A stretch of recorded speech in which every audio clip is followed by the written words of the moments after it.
Épervier, est-ce grave? Toi qui veux nous sauver du grand malheur qui nous menace, redouterais-tu d'avoir... Une soirée mémorable sous les projecteurs de l'amphithéâtre Le Rocher des Ases. Vendredi 24 juillet, Pointe-Noire a vibré au rythme de la culture et de la mémoire. Le Théâtre national congolais est monté sur scène pour faire revivre l'un des chefs-d'œuvre classiques de notre littérature, le Zoulou, la célèbre pièce de l'écrivain congolais Tshikaya Outamsi. Je la tue si elle ne part pas. Un fils qui te fermera les yeux et tu verras mieux en toi ce que le destin en provision cache. Oh, Chaka. Tais-toi!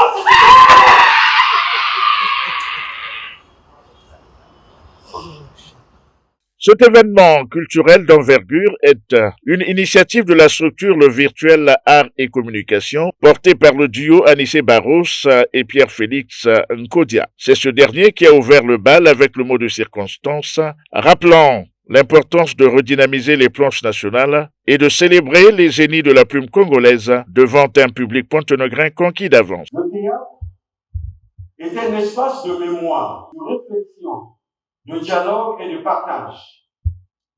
À travers les œuvres de Tshikaya Outamsi et de Guy Menga, nous célébrons la richesse de notre patrimoine littéraire et artistique, tout en invitant chacun à réfléchir aux réalités de notre société. Dans le public, des invités de marque ont rehaussé l'éclat de cette présentation. Parmi eux, Yvan Wilfried Lewale Manda, président de l'Institut international du théâtre section République du Congo, et Jean-Jacques Alain Louembe, le PDG des lieux. L'administrateur maire de l'arrondissement numéro 2, Mvumvu, était doublement honoré ce soir.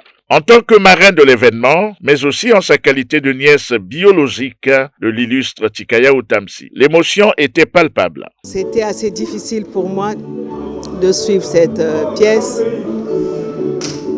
parce que très jeune, je savais que c'était un homme hermétique, difficile, caractériel.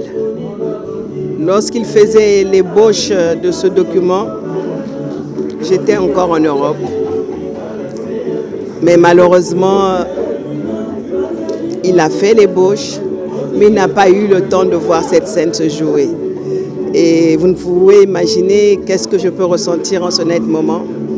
La seule chose que je me disais en suivant ce théâtre, je me dis, tonton, je sais que tu es là et que tu accompagnes ces jeunes. Et ils ont tellement bien joué, ils ont tellement tout repris à la lettre, que je me disais que ce n'était pas possible qu'il ait pu imaginer tout cela. Effectivement, Tshikaya Outamsi a fait plus de 40 ans hors de chez lui, mais il est resté éternellement africain. Sur scène, les comédiens du Théâtre national, à l'instar d'Arsène Fortuné Bateza, qui, à de la bouteille, ont livré une performance magistrale, redonnant toute sa force politique et poétique au mythe de Chaka Zulu, revisité par Outamsi. Une chaleureuse ovation a salué la troupe, mais la communion ne s'arrête pas là. Cette riche tournée à Pointe-Noire se clôture samedi 25 juillet. Le rendez-vous, toujours ici au Rocher des Ases, pour une autre œuvre majeure, la marmite de Kokambala de Guy Menga. Avis aux amoureux du grand art.